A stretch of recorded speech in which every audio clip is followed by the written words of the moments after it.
Continuamos con otras informaciones. La Comisión de Trabajo de la Cámara de Diputados inició hoy el segundo trámite constitucional del segundo retiro del 10%, impulsado por el gobierno. El punto clave está en el pago de impuestos. Para hablar del tema nos acompaña precisamente la diputada de Convergencia Social, Gael Llomas, presidenta de la Comisión de Trabajo de la Cámara Baja. Diputada, bienvenida a Canal 24 Horas. ¿Cómo le va? Hola, buenas tardes. Bien, gracias. Diputada, a ver, el tema de impuestos está siendo quizás el principal nudo en el tema de este segundo retiro, y escuchábamos tanto en La Moneda en la mañana como ahora en su discusión en la tarde al ministro Briones, que no está dispuesto por lo menos a ceder de que paguen todos los tramos por lo menos en este segundo retiro.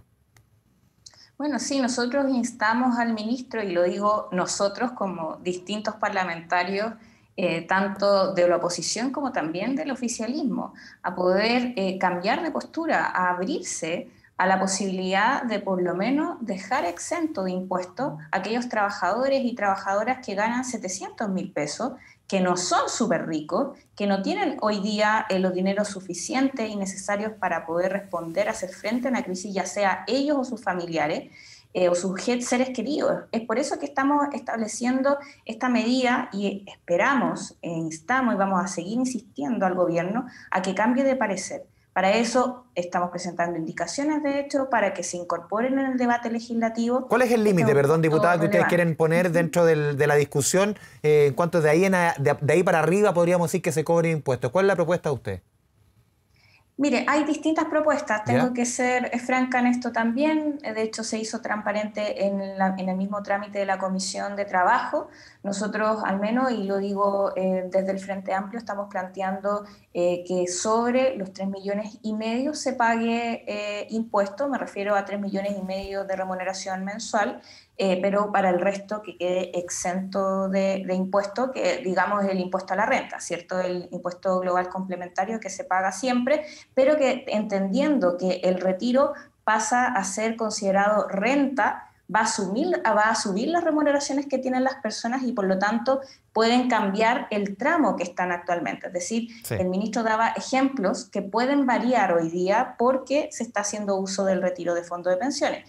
Y yo solamente quería agregar un argumento para esto, porque la verdad es que el retiro de fondo de pensiones se está utilizando no por gusto, por necesidad de contar con un apoyo socioeconómico para poder enfrentar la pandemia. ¿Diputada? Entonces, esta es una situación excepcional, no es que estemos en una situación de normalidad, no se puede naturalizar cobrar impuestos por una ayuda económica. Sí, 2 puntos, porque usted decía claramente el retiro puede hacer que la persona cambie de tramo. Eso es mucho más posible una persona que esté en los tramos de más abajo, una persona, por ejemplo, que gane 650.000 pesos, hoy día retira los 4 millones, que al tiro inmediatamente en el tramo que tendría que pagar impuestos. Pero distinto es arriba. El 4,3 millones muchas veces en sueldos de 4 millones, 3,5, quizás no significa que la persona cambie de tramo. Ese es un punto. Y el otro, lo decía el ministro de Hacienda y ese era su argumento. Él decía, aquí estamos hablando del 3% más rico del país, no estamos hablando de clase media. Por ejemplo, en el caso de 3,5 millones. O sea, por eso nosotros, como te decía, hay distintas propuestas sobre la mesa y lo dijimos desde un principio. Estamos disponibles a conversar, a dialogar en esta materia, pero bajo el entendido que no se puede naturalizar. Y esa fue, de hecho, la postura de la Cámara de Diputados, y lo tengo que decir porque hay que ser también transparente y coherente con lo que hemos hecho. La Cámara de Diputados, de manera mayoritaria, se opuso a establecer un impuesto, y eso tenía una razón, y que tiene que ver con que el retiro se está utilizando de manera excepcional para poder contar con ayuda económica. Recordemos que si bien puede que un trabajador o una trabajadora no esté sufriendo las consecuencias de la pandemia directamente, pero sí las puede estar sufriendo un familiar, alguien cercano, y que por lo mismo hacer el retiro de fondo de pensiones tenga ese sentido, o pagar deudas, que hemos visto que es parte de las razones más importantes que han utilizado las personas para hacer uso del retiro. Esto no quiere decir, y pongo acá el énfasis, que los que tengan más recursos tienen que pagar más impuestos. Nosotros, de hecho, queremos que se tramite con mayor celeridad el proyecto de ley del impuesto a los superricos, que nos permitiría también tener una recaudación para poder enfrentar las consecuencias económicas de esta crisis, pero creemos que ese es un debate, ¿cierto?, no al alero de una ayuda económica, porque hay que tener mucho ojo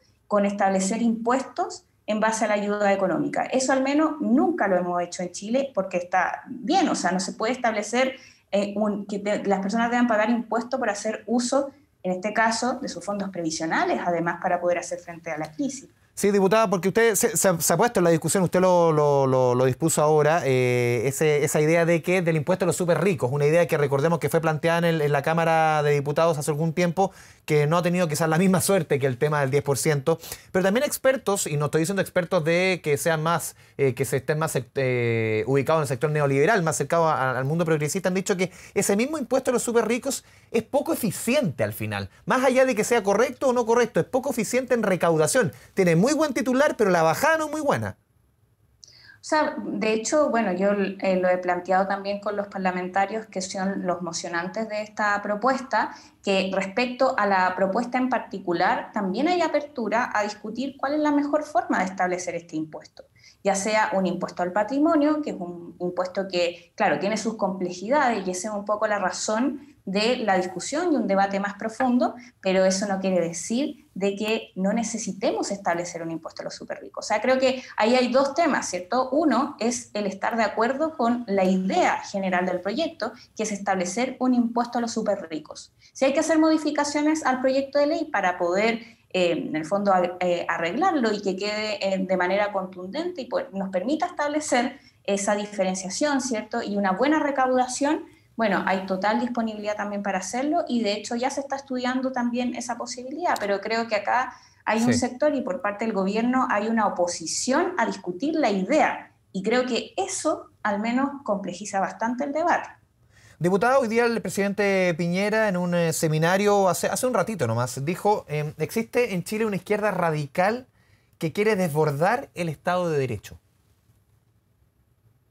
Bueno, lo que pasa es que el presidente, más bien, más allá de tener una disposición contraria a los avances, a las propuestas que se han presentado frente a la pandemia, que claro, o sea, se han presentado de sectores políticos que no son del oficialismo y que son del oficialismo también, en donde el gobierno ha tenido una postura de negación, pero el recurrir al Tribunal Constitucional, porque entiendo que además ese argumento, esa frase, viene a aludir, ¿cierto?, a la necesidad de ir al Tribunal Constitucional por las reformas que se han presentado, los proyectos de ley que han presentado los parlamentarios, tiene que ver con un acto de provocación en medio de una crisis política y social tremenda. Entonces, ¿qué hemos hecho los parlamentarios frente a esa crisis?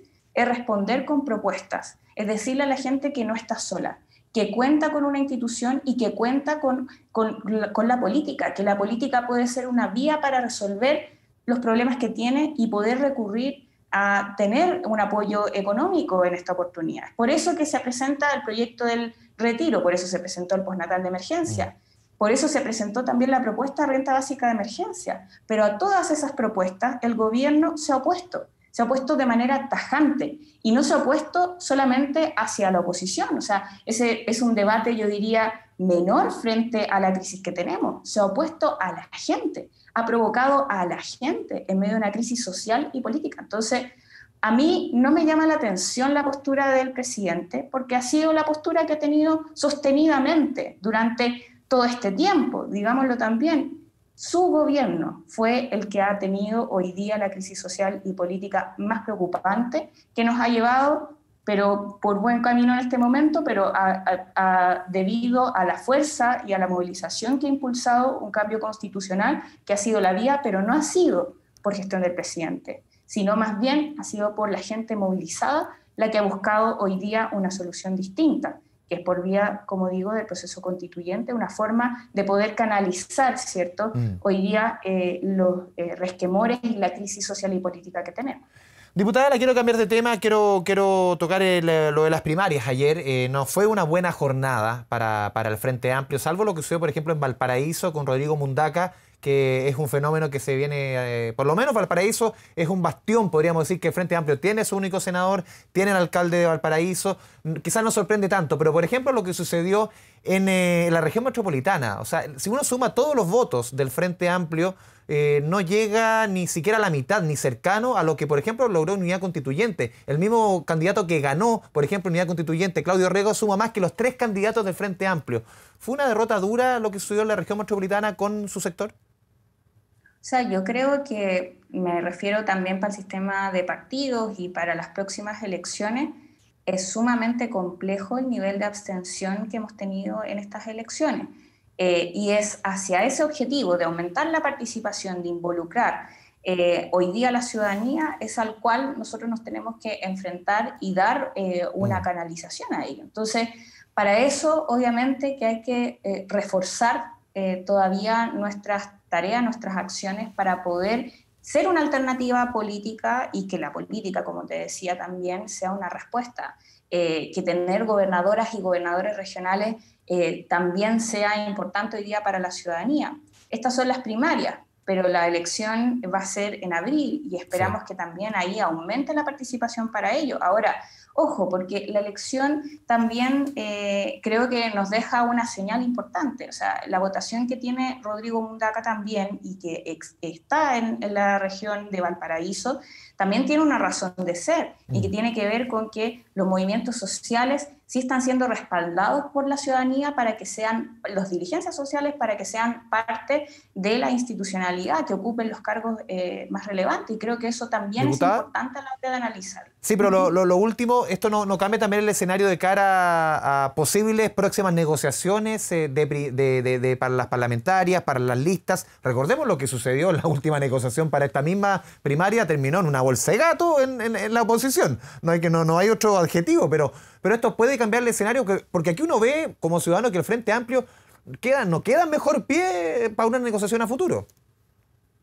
O sea, bueno, mira, la verdad es que creo que para plantearse las posibles listas y los objetivos para esas elecciones, primero veamos si es que tenemos esas concordancias. Y creo que dentro de Unidad Constituyente, ¿cierto? También hay un debate al respecto. Y creo que es importante el poner esos puntos en común. O sea, cuando estamos hablando de la Constituyente, yo también veo que hay una necesidad de poner los temas por delante. ¿En qué nos vamos a poner de acuerdo? ¿Cuál es el país que queremos? ¿Cuáles son los derechos que queremos que se garanticen por parte del Estado? Nosotros siempre lo hemos dicho hasta el cansancio, que para nosotros esa es la discusión relevante y esperamos que exista disposición para darla y con quienes tengan la misma posición, obviamente que esperamos el poder incorporarnos en una misma visión y ojalá en una misma lista. Pero ojo ahí, porque también vuelvo a relevar el tema de las dirigencias sociales. O sea, acá se ha visto como que es el mundo político el que se tiene que poner de acuerdo, los partidos políticos, como si funcionara esto así. Sobre todo para el proceso constituyente va a ser muy importante, y esa es la señal que también nos deja esta elección, la participación de las dirigencias sociales y de los independientes. Sí. Eso al menos debe ser recogido por los partidos políticos a la hora de abordar estos posibles acuerdos, ¿cierto?, frente a los desafíos electorales. Diputada Gael Llomas, le agradecemos esta conversación con Canal 24 Horas. Muy buenas tardes. Gracias a ustedes, que estén bien.